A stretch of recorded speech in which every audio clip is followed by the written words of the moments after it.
Yeah, so communication is one way we absolutely need to keep people engaged. And, the structure that we have within St. Paul, because it is driven really by local parish efforts. There's broad-based communication that comes from me and it comes from our board, but there's also that communication that must come from the leadership within each parish. And it's interesting, right? Like sometimes someone might ignore an email from me because I'm like further removed, right? But then a second email, or a second opportunity to learn about something that we're doing might come from their parish conference president. It's the same message, but it's coming from a different source. Yeah. That might stick, right? So, it's really important for me to not only get that message out to everyone who's involved, but to also make sure that our conference presidents understand our efforts and what's going on and how we're here to support them. And then they, in turn, convey that message to their 10 to 20 people within their parish who are volunteering. So, like, that layer of communication is really important to our success.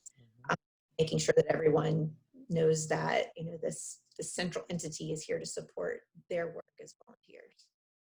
When you are authentic and you have that passion, enthusiasm, and excitement for the work that you're doing and why it's important, you can explain why it's important, then you are going to be more successful in attracting people to want to support your organization and invest in your organization. We've made a pretty significant shift in our approach in the last 2.5 years, where initially our fundraising was structured to try to raise funds for specific programs that we sponsor, and that's still important. We still need funding for those programs, but now we've shifted to a more overall message. What is our total impact within the community, and how do we provide that impact, which involves some of those programs that we tried to kind of put up on a pedestal before, but it gives more of a 360-degree view of what St. Vincent de Paul stands for, as opposed to these pillars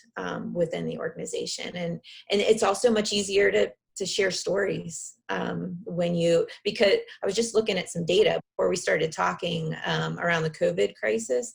So anybody that comes to us, we're helping them on average with at least 2 needs every time. That's great. Come to us with one need in mind, but as we talked about earlier, once we sit down and talk to them, we find out they have more than one need. And so this pillar approach is not what we do. We try to take care of the whole person, the whole need. And so I find that much easier to talk about than a bed program or a summer heat relief program. It's about whatever that family or person needs. So, what we ended up doing this year is that we formed a committee that we're calling Expansion and Revitalization. And my board is fantastic.